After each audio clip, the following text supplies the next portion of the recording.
Pero sir, bakit po kayo kumuha ng fixer? Kasi busy po ako sa trabaho, so wala na po tayong mag-review. Then po, yun po yung totoong dahilan po, so naikayat po ko doon.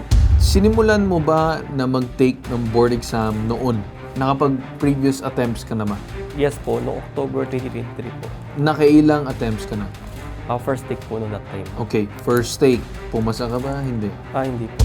So, anong mga nabanggit doon sa Facebook page na umano'y nahikayat ka? Merong proctor na mag-assist po sa akin sa oras sa examination, and then yung ahente po na NBI na tutulungan po ako para makapag-weigh po kung paano po ako mag-exam. Kasi naikayat po na pag once na kumuha po ng maaga, malaki po discount. Kapag kumuha na po last minute, mas malaki po ang price. Kailan ka nagsimula magtaka na umano'y posible pa ng bogus yung kausap mo? Yung time na po, na hiningan po ako ng another 17,000, doon na po ako natauhan po. Meron ka ba nakukuhang aral dito? Meron po, marami po. Anong aral yung nakukuha mo dito? So hindi na po ako magpapadala sa pixel talaga. Tsaka kailangan paghirapan talaga yung exam na yun. Tama. When things come too easy, yun ang mga tinatawag natin na too good to be true. They prey on people that they know na talagang medyo desperate. Ang ating examination system ay foolproof ito kasi fully digitized na siya. Dapat mag-iingat po ang ating publiko. Licensure examination ito, hindi po pwedeng binabayaran yan. Hindi pwedeng binibili yan. Mag-apply ka dun sa exam, mag-review ka ng maayos para maipasa mo. Kampante ka ba na yung doktor mag-oopera sa'yo kapag nalaman mo yung doktor binayaran nagpa-fixer siya? Hindi. Diba hindi?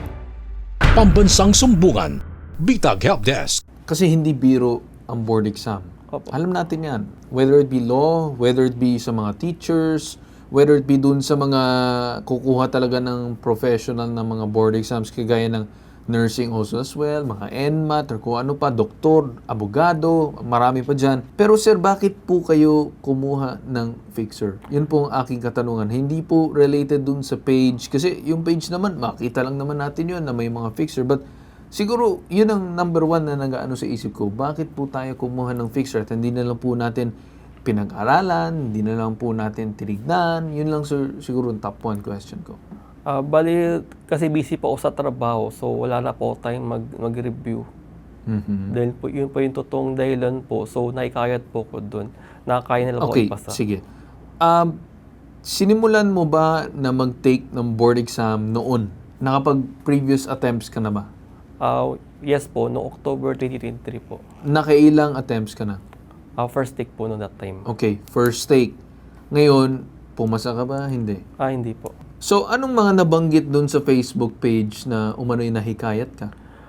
Bali, meron pong allegedly na merong proctor na mag-assist po sa akin sa oras sa examination. And then, Proctor is yung parang tagaloob. opo. And then yung ahente po na NBI na tutulungan po ako para makapag-weigh po kung paano po ako mag-exam. Pagkatapos, ano daw sabi nila? Paano daw tataas ay yung grado aside dun sa 2 taon niya? As long as na magbayad po ng kasi nagbayad po ako ng verification fee po. Kanino mo ibinayad? Yung sa email po ni Miss Sheila Raqueta po. Okay. So, paano din yung pag-apply mo sa board exam? Kasi may dalawa yan.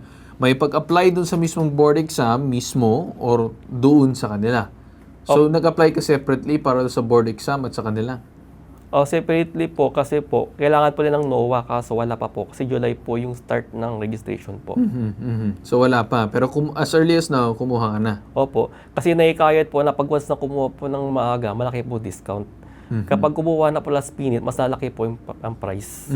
So, ang nababanggit na presyo ay 188,000 na naibayad mo, correct? Opo. Yung 188, ano daw yung posible magiging presyo kapag once na malapit na dun sa petsa na pinag-uusapan na date? Kasi po yung time na yun, discounted ng 50%. That time po. So, kung 188, sabihin natin times 2, that's about what, 376 or 396,000? Opo. Parang ganon. Opo. Pag suddenly po mag-take ng board exam one day before. Yun ang naging parang nagpahikayat sa'yo na halos 50% ng presyo. Kaya umano'y okay sa'yo na mag-take, kunin itong serbisyo nila. Opo. Ngayon, nung ni-reach out mo sila, kinausap mo na sila, anong mga nabanggit sa'yo, anong mga pinangako sa'yo? Bali yun po na secure pass po. Anong pangalan ng page? PRC OTP. 5,700 likes, 5,700 followers, official fan-made main page. Kailan ka nagsimula magtaka na umano'y posible palang bogus yung kausap mo?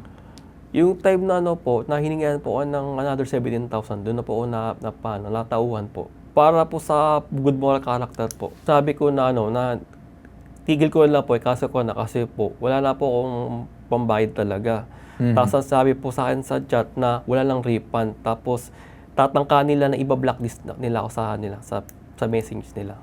Meron ka ba nakukuhang aral dito? Meron po. Marami po. Anong aral yung nakukuha mo dito? So hindi na po magpapadala sa pixel talaga. Tsaka kailangan paghirapan talaga yung exam na yun. Tama. Kasi kung tayo dito sir mag-uusap, hindi ako nandito para singilin yung umano'y binayad mo sa kanila. Bahala na ang ating mga law enforcement dyan. Pero ang sa akin, sana magsilbing aral din ito sa lahat ng mga nanonood na wag po ikaw gagayahin Opo. regarding dyan sa matter na yan. Kahit ikaw naman mismo na sabi mo na mali yung iyong nagawa. Kasi lahat ng mga bagay pinaghihirapan, when things come too easy, yun ang mga tinatawag natin na too good to be true. I just want to seek clarification regarding dito sa binabanggit na page, itong PRC OTP. Sila daw nagfi-fixer para daw sa inyong mga board exam at ipapasa na daw, magbayad lang daw sila. Sir, ano pong comment nyo dyan? Oo. Yeah, yun nga eh. Unang-una, we are very aggressive in our information dissemination, Sir Carl, dito kasi sa totoo lang talagang itong mga unscrupulous individual and entities na ito, they prey on people that they know na talagang medyo desperate, lalo na yung mga nakailang page na, ganyan. So, syempre, dahil talagang scammers itong mga to, talagang budol itong mga to, they will tell you anything and everything just to get you, ganyan. Pero, yun na nga kamukha nung yung ina-explain po natin kanina, pag sinabi natin na fixing, parang may kakuntsaba dito sa loob. Pero ang dami na natin ina-imbestigahan na ganyan, dami ng mga cases. Talagang sila lang ito.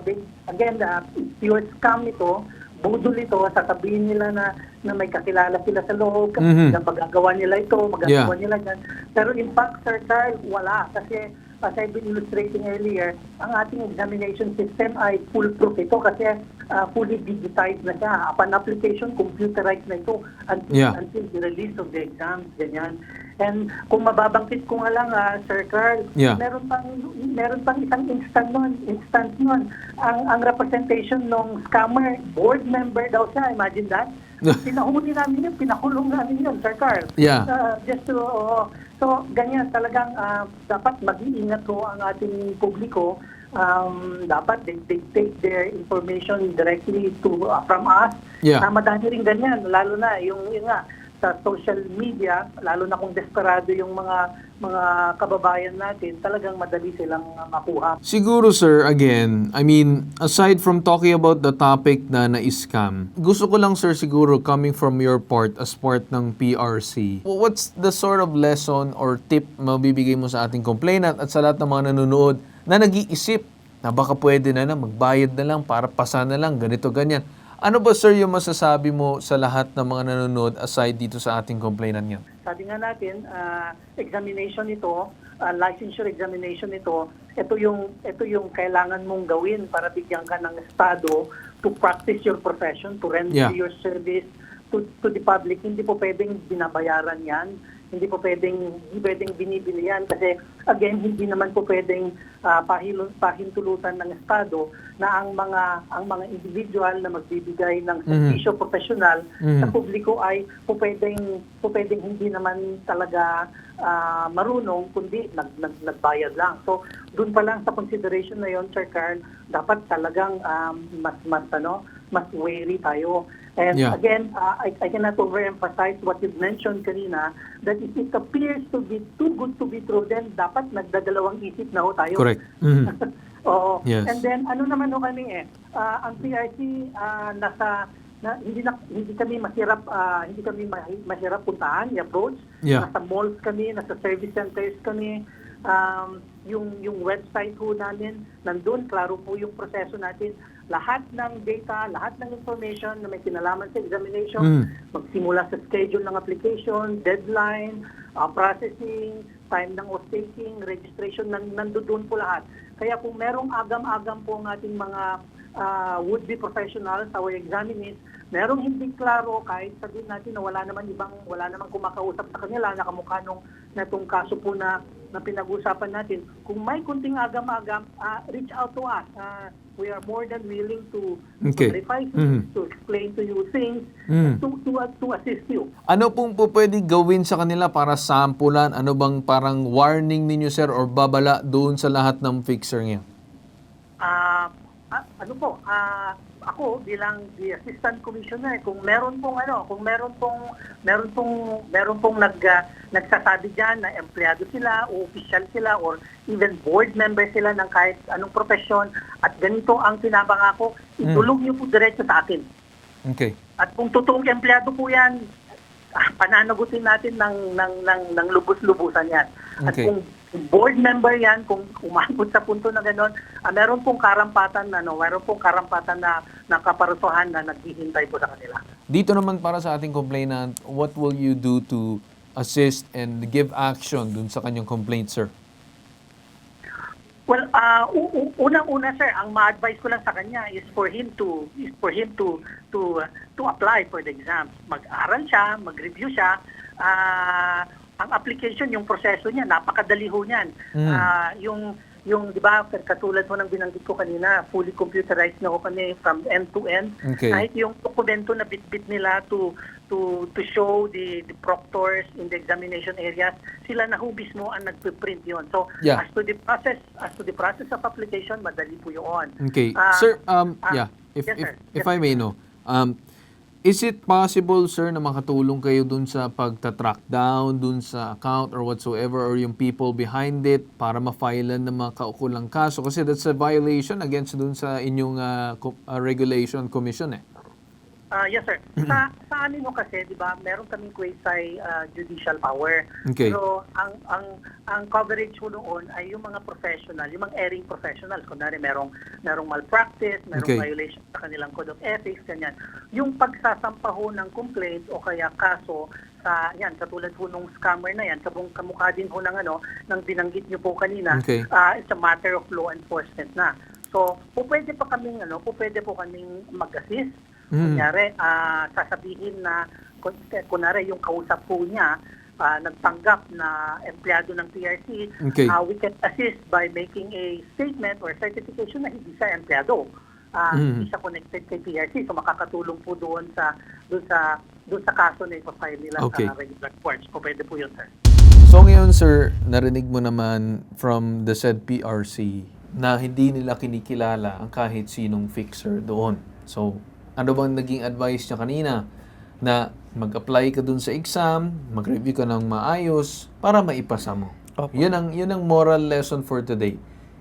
Regarding dun sa mga naibigay mo, we'll let law enforcement handle that. After ng program, we'll schedule you dun sa mga kaukulan ng mga law enforcement agencies kagaya ng cybercrime, CICC, kung ano man, para matulungan ka dun sa case mo. Okay, sir? Okay po. So with that said, sir, ako naman nagpapasalamat sa iyo at sana, again, magsilbing aral at wag na po tayo kukuha ng kahit ano, especially sa mga ganyang klaseng board exam. Kasi, masabi ko lang sa iyo, sir, for example, meron kang doktor, merong board exam. Kampante ka ba na yung doktor mag-oopera sa iyo kapag nalaman mo yung doktor binayaran, nagpa-fixer siya? Hindi po. Diba, hindi? Opo. O same goes ano bang klaseng exam ang tinitake mo dapat? Bali, 4 na subjects po yun. Hindi, anong klaseng board exam ba yun? Electronics engineering. Electronics engineering. Opo. Ngayon, kung sakali electronics engineering ka, may kakabit ka ng certain wiring for a project at malaman ng kliyente mo na nagpa-fixer ka, sa tingin mo ba magiging kampante yung kliyente sa'yo? Hindi po. So yun, sir, yung point ko na wag tayo kahit ni isang beses, kahit man iniisip natin baka mas madali, ang mas madaling paraan ay kadalasan disgrasya inaabot. Kagaya nito, di ba? Opo. So, sana sir magsilbing aral. Hindi kita pinapahiya. Wala akong kahit anong ginagawa sa'yo, but bagkus sinasabihan lang kita ng silbing aral. At para sa lahat ng mga nanonood din. Opo. Alright, sir? Okay po. Ako nagpapasalamat na ikaw ay lumapit dito sa aming tanggapan at nagtiwala, ha? Maraming salamat po. Alright, maraming salamat din, sir.